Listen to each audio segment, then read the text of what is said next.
So, for example, like for me, for where my business is right now and who Cynthia is and the brand, it took a process. Like, for example, one of the things people are always like, oh, you're so lucky. You've worked with presidents, you've worked with political parties, but there's a process to it.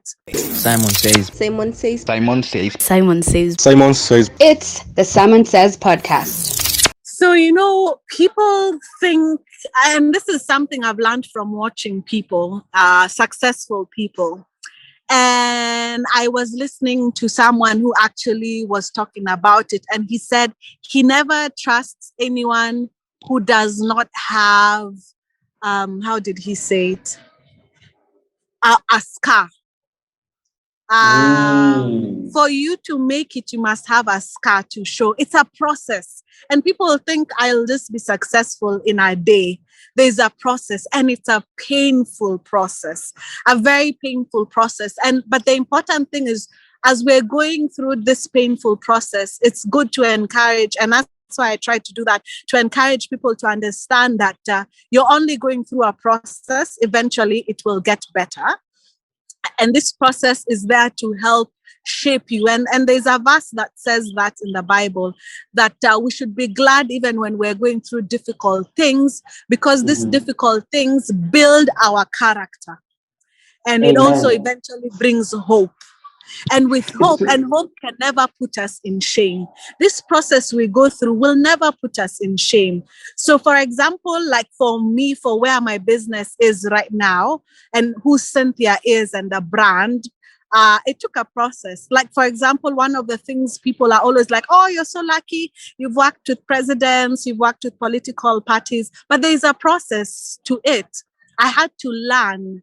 I had to go through difficult times where I was told all my work was bogus.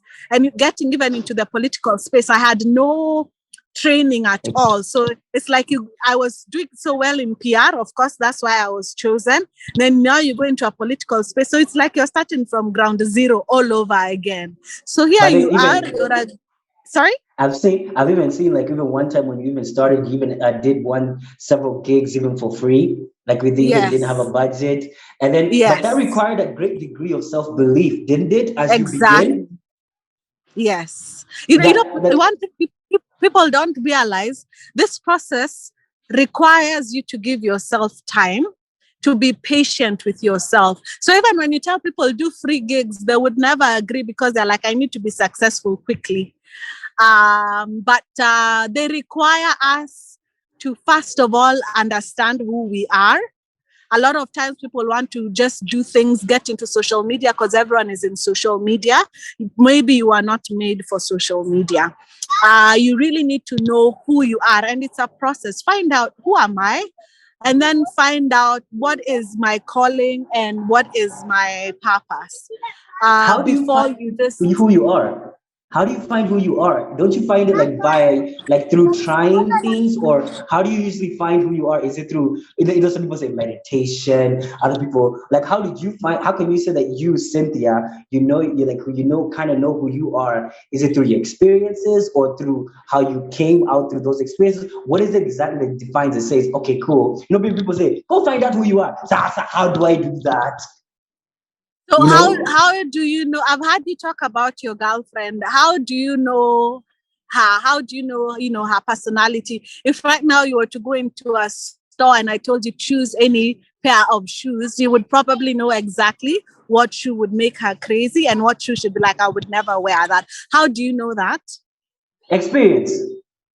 Like conversation. By spending, conversations, by spending time with her. People like running away from spending time with themselves. And it's a major problem we have in Kenya. Deep. Okay. That's why everyone has a local. Everyone has, and they do activities that still require us to be in a public place. It's not sports where someone wants to ride a bicycle where they'll be alone. So people want to wake up in the morning, work. After you finish working, get into the car, put in your radio, and on the phone, you're still on the phone talking to people in the car. Get to a pub, sit, talk. When you finish, go home, get into bed, repeat it, and it repeats itself every single day. To the That's what I point where you see. even meet Yeah. a 50-year-old and they don't know who they are. It's the Someone Says podcast.